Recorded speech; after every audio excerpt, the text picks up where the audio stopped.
The man stranded in the wilderness was just trying to scout the path ahead, but suddenly his foot slipped, and he plummeted straight down the cliff. His girlfriend screamed in terror at the sight. She frantically rushed around the side trail to check on him. However, her boyfriend Jack had already been crushed into paralysis from the waist down. Lisa could only take off her jacket and drape it over him. When she saw her boyfriend's arm bleeding profusely, she instantly realized his arm was broken, so she immediately gathered some branches from nearby to splint and stabilize the fractured arm. But this procedure left Jack on the ground writhing in agony. Fortunately, Lisa had painkillers in her pocket. She immediately fed them to her boyfriend. After taking the medicine, Jack finally calmed down. Looking at her boyfriend in this condition, Lisa's eyes were filled with heartbreak. She stood up to see if there were any passers-by around, but the result was deeply disappointing. There wasn't a soul in sight. With no other choice, she had to help support her severely injured boyfriend and continue their journey, because they hadn't eaten for 5 days and nights. If they didn't make it back to civilization soon, both of them would eventually starve to death on this desolate mountain. At this point, they could only push forward desperately. However, they hadn't even walked half a mile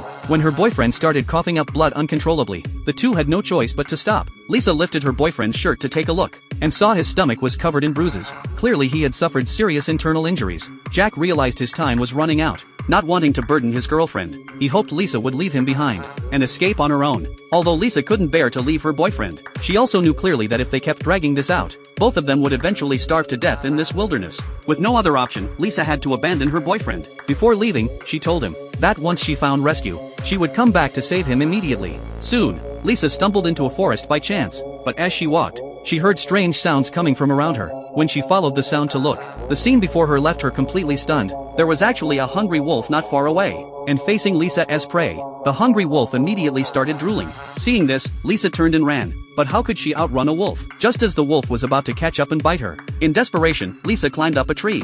But the wolf had no intention of letting her go. To drive it away, Lisa grabbed a branch nearby, then broke it off, and aimed it right at the wolf for a solid hit. The wolf had to leave. After the wolf ran off, Lisa quickly jumped down from the tree and sprinted in the opposite direction. Who knew the cunning wolf would chase her again? In her panic, Lisa tripped over a tree stump. Looking at the relentless wolf, she realized there was no escape, so she decisively wrapped her jacket around her hand and decided to fight the wolf to the death. Fortunately, Lisa carried a small knife with her. Driven by her will to survive, she successfully killed the beast. But this left her already weakened body even more unsteady. But she still refused to stop. For herself and her beloved, she had to grit her teeth and keep going. In a daze, she didn't know how long she walked, until she finally reached a highway. But just then, she completely collapsed from exhaustion. She thought she would die there, but when she woke up again, she found herself lying in a hospital bed, with her mother by her side.